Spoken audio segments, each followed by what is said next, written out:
For most Americans, electricity is invisible until the bill arrives. The lights come on. The refrigerator runs. The phone charges overnight. The air conditioner works when the temperature rises. Electricity feels automatic because, for much of modern life, Americans have expected it to be there. But the system behind that everyday comfort is facing growing pressure. In 2026, the question is not only how much electricity Americans use, it is whether the grid can keep pace with how quickly demand is rising. On January 29, 2026, the North American Electric Reliability Corporation reported that resource adequacy risks were intensifying across North America as electricity demand growth surged. Resource adequacy is a technical term. Its meaning is direct. The electric system needs enough power supply, enough transmission, and enough reserve capacity to meet demand when people and businesses need electricity. When that margin tightens, the system becomes more difficult to manage. For households, this does not begin as an abstract reliability issue. It begins with the monthly electric bill. It begins with the cost of cooling a home. It begins with the cost of running appliances, lights, medical equipment, computers, and everything else that depends on steady power. The pressure is already visible in the data. On June 9, 2026, the U.S. Energy Information Administration forecast that U.S. power demand would reach 4,271 billion kilowatt-hours in 2026. It forecast demand rising again to 4,397 billion kilowatt-hours in 2027. That followed 4,195 billion kilowatt-hours in 2025. Those figures show a system moving into record territory. More electricity is being used. More electricity is expected to be needed. And the infrastructure that delivers that electricity has to keep up.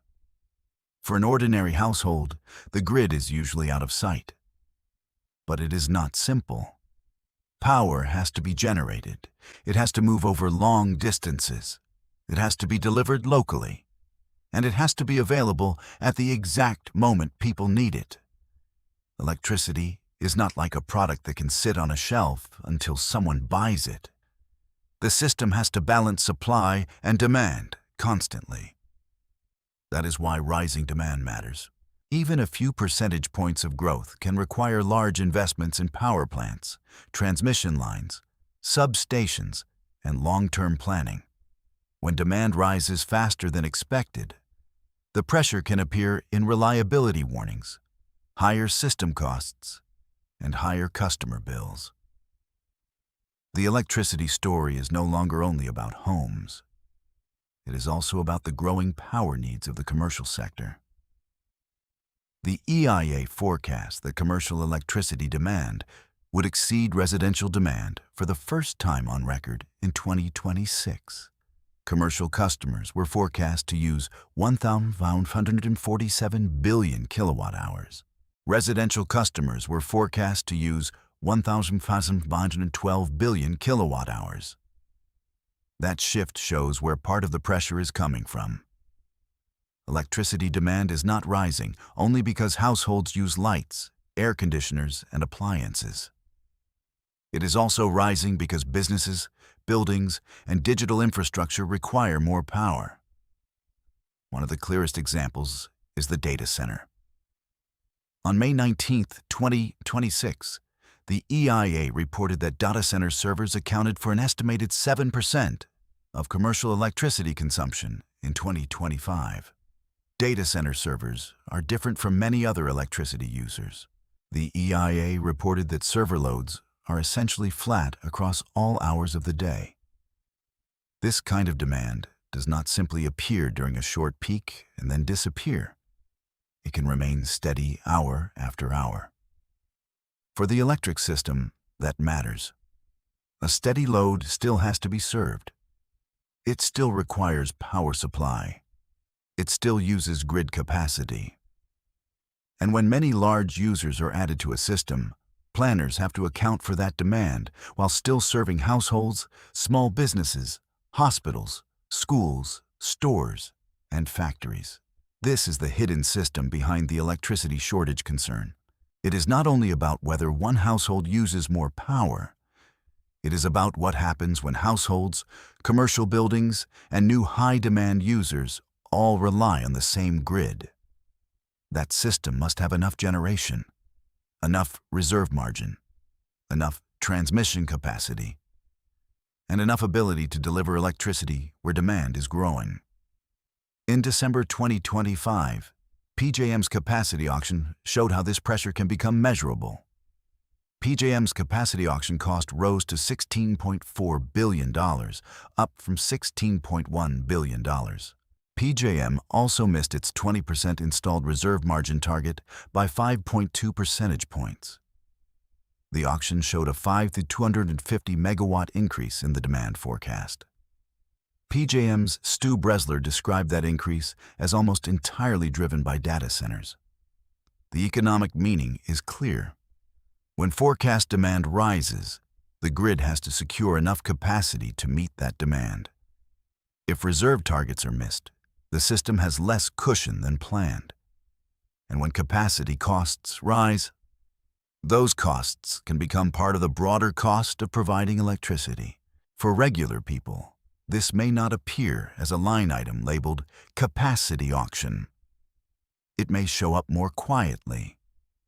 It may appear in the cost structure behind monthly electric bills. It may appear as utilities and grid operators invest to serve rising demand. And it may appear as the electricity system becomes more expensive to maintain, expand, and operate. The generation mix in PJM's auction also shows how much existing power supply still depends on traditional resources. Gas-fired generation accounted for 43% of cleared capacity. Nuclear accounted for 21%. Coal accounted for 20%. Demand response accounted for 5%. Hydro accounted for 4%. Wind accounted for 2%. Oil accounted for 2%. Solar accounted for 1%. Those numbers do not predict the future by themselves, but they show the current structure of capacity that cleared in that auction. The grid is not one source of power. It is a mix. And when demand rises, every part of that mix becomes part of the reliability question. The pressure is also visible in Texas. On June 10, 2026, Sempra said ERCOT-approved transmission projects in Texas, together with earlier approvals, were expected to cost more than $7 billion. The projects were expected to support about 16 gigawatts of new power demand. Encore Electric Delivery, which is 80.35% owned by Sempra, expects to construct most of them. The projects include new lines in southern Dallas-Fort Worth and the I-35 corridor. They are expected online between 2026 and 2034. This is another example of the same basic issue.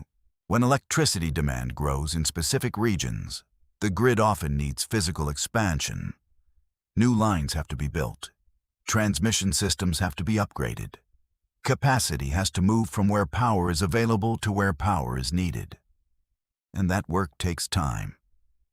For households in fast-growing regions, the issue is not only whether there is enough electricity today, it is whether the infrastructure being built now can match demand over the coming years.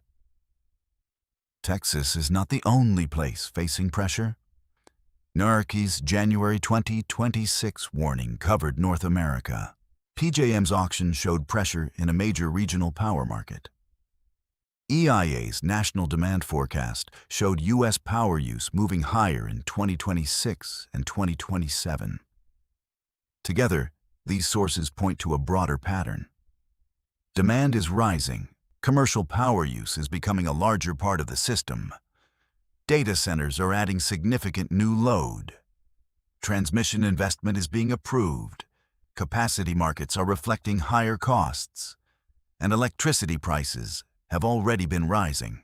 On May 14, 2025, The EIA said U.S. retail electricity prices had increased faster than inflation since 2022 and were expected to keep increasing through 2026. In March 2026, EIA reported that total average electricity revenue per kilowatt-hour increased 7.2% year-over-year to 14.18 cents per kilowatt-hour. Residential revenue per kilowatt-hour rose 10.2%. For households, this is where the grid story becomes personal. The same electricity system that has to serve data centers and commercial demand also serves families managing monthly expenses. A household does not experience electricity demand as a national forecast. It experiences it as a bill. It experiences it when cooling costs rise.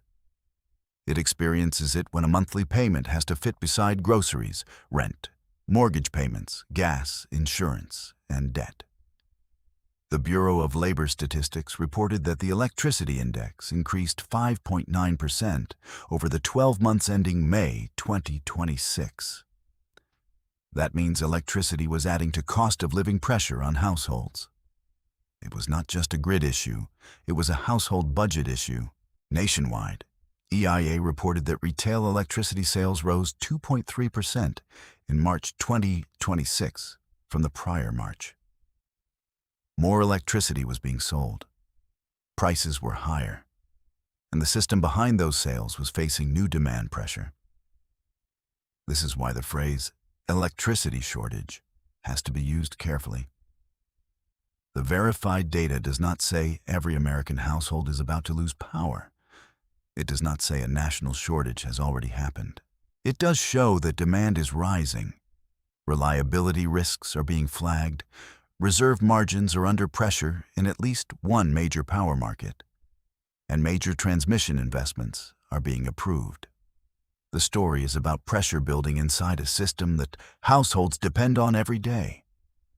That pressure is not always dramatic. It can be gradual. It can be expensive. It can appear in planning reports, capacity auctions, and utility investment decisions long before it appears in daily life. But eventually, those system pressures can reach ordinary people. They can reach the monthly electric bill. They can reach renters whose housing costs include utilities. They can reach homeowners paying directly for power. They can reach small businesses that need electricity to operate. They can reach workers in regions where new demand requires new infrastructure. And they can reach communities where the timing of grid upgrades matters. The current status is clear from the verified research. As of June 2026, U.S. power demand is forecast to reach record levels in 2026 and 2027. NERC has warned that resource adequacy risks are intensifying. PJM has missed a capacity reserve target. Texas transmission projects have been approved with expected timelines running from 2026 through 2034. Electricity prices have been rising. Residential electricity revenue per kilowatt-hour rose sharply in March 2026, and the electricity index was up over the 12 months ending May 2026. What remains unresolved is how quickly supply, transmission, and reliability planning can keep up with demand growth. The pressure remains ongoing in grid investment, electricity costs, and the rising power needs of households and commercial users. For regular Americans, the electric grid can feel distant. It is wires, substations, power plants, control rooms, and planning documents. But the consequences are close. They arrive in the home. They arrive in the monthly budget. They arrive when a family looks at the electric bill and has to make room for another rising cost. America's next electricity challenge may not begin with the lights going out. It may begin with the system working harder, costing more, and requiring more investment just to keep up. For middle-class households already managing higher living costs, that pressure matters. Electricity is not optional. It is the foundation underneath modern life. and the system that delivers it is now carrying more demand than before.